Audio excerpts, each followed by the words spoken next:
যুবকদের যৌবন হেফাজতের সমাধান কি, মানে হেফাজতের উপায় কি? যৌবন হেফাজত করা যুবকদের জন্য এটার মতো কঠিন আরেকটা কাজ আজকের যুগে আর নাই। নামাজ রোজা পড়া এত কঠিন না, এমনকি দাড়ি রাখাও এত কঠিন না। যত কঠিন হলো যুবকদের জন্য যৌবনকে নষ্টামি, নোংরামি এবং জেনা ব্যভিচার থেকে বাঁচানোর মতো কঠিন এরকম আরেকটা, এটা যতটা কঠিন এরকম অন্য কোনটা কঠিন না। আর এই জন্যই নবী করিম সাল্লাল্লাহু আলাইহি ওয়াসাল্লাম বলেছেন, মাইয়াদমান লি মা বাইনা লিহিয়াইহি ওয়া মা বাইনা রিজলাইহি আদমান লাহুল জান্নাহ। যারা দুই ঠোঁটের মধ্যবর্তী অঙ্গ অর্থাৎ মুখ এটা, আর দুই পায়ের মধ্যবর্তী অঙ্গ অর্থাৎ লজ্জাস্থান,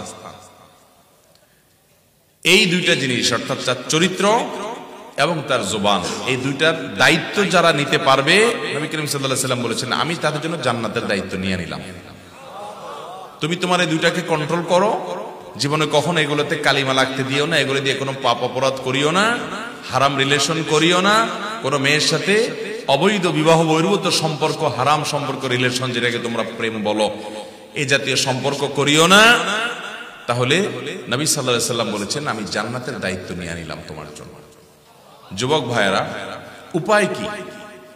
উপায় নাম্বার 1, হারামের পরিবেশ থেকে দূরে থাকতে হবে। এই জন্য অনেক স্যাক্রিফাইস করা লাগবে। যেই জায়গায় গেলে হারাম থেকে বাঁচতে পারি না, ওই জায়গায় ছেড়ে দিতে হবে। ফেসবুকে গেলে চোখের হেফাজত করতে পারি না, ইচ্ছায় অনিচ্ছায় দেখা লাগে, তাহলে ফেসবুকই বাদ। যে পেজ থেকে, যে আইডি থেকে এগুলো অনবরত আসে, এগুলো সব আনফলো। না, ফেসবুক বাদ দিয়ে থাকতে পারতেছি না, বহুত চেষ্টা করছি, আবার কদিন পরে ডাউনলোড হয়, তাহলে মোবাইলই বাদ, বাটন ফোনে চলে যেতে হবে। স্যাক্রিফাইস করবেন না আর শুধুমাত্র কিছু আমল করে জিকির আজকার করে জান্নাতে চলে যাবেন। জান্নাতে তো সস্তা না, আর মায়ের হাতের মোয়া না ভাই।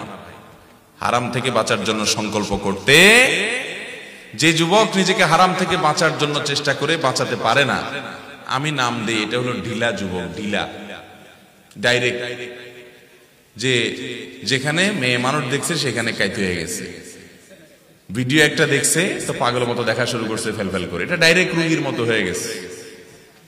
নিজেদের নিয়ন্ত্রণ করার ক্ষমতা নাই। আর যে হারাম দেখলে নিজেকে সরায় রাখে, না আমি এদিকে দেখবো না, আমি এটা শুনবো না, আমি এই পথে যাব না, আমি হারাম কাজ করব না, সবাই করে আমি করব না, নিজেকে বাঁচায়, সংগ্রাম করে, এর মেরুদণ্ড আছে, এর ভিতরে নিয়ন্ত্রণ শক্তি আছে, কন্ট্রোলিং পাওয়ার আছে। এ হলো আসল যুবক, এ হলো সাহসী, আর ওটা হলো ঢিলা। কথা কি বুঝতে পারছেন? এই জন্য বাঁচার উপায় হলো হারামের পরিবেশ থেকে সরে আসেন। যদি এমন কোন পরিবেশ হয় যেখান থেকে আসলে সরে আসার উপায় নাই, যেমন বাজারে যাইতেই হবে, অফিসে যাইতেই হচ্ছে, কলেজে এমন পর্যায়ে আছেন ফেরত আসতেই পারতেছেন না, তাহলে যাওয়ার আগে থেকে পরিকল্পনা করেন যে আমি এখন যেখানে যাচ্ছি সেখানে অগণিত গুনাহের হাতছানি, চোখের গুনাহ হবে, আমি সেটা বাঁচার জন্য লড়াই করে সংগ্রাম করে থাকবো, এই নিয়ত করে বিসমিল্লাহ পড়ে আল্লাহর কাছে সাহায্য চেয়ে তারপরে বাসাতে বের হন, দেখবেন ইনশাআল্লাহ চোখের গুনাহ অনেক কম হবে। কথা কি বুঝাতে পারছি? এটা হলো 1 নম্বর কাজ, যে হারাম থেকে, হারামের পরিবেশ থেকে বাঁচার জন্য চেষ্টা করেন, সংগ্রাম করেন। নাম্বার 2, আপনি যৌবনকে হেফাজত করার জন্য, যৌবনকে কালিমা মুক্ত করার জন্য আপনি নেককার মানুষগুলোর সোহবত এবং সান্নিধ্যে থাকবেন। আল্লাহ ওয়ালা, মুত্তাকি, পরহেজগার, আমলদার।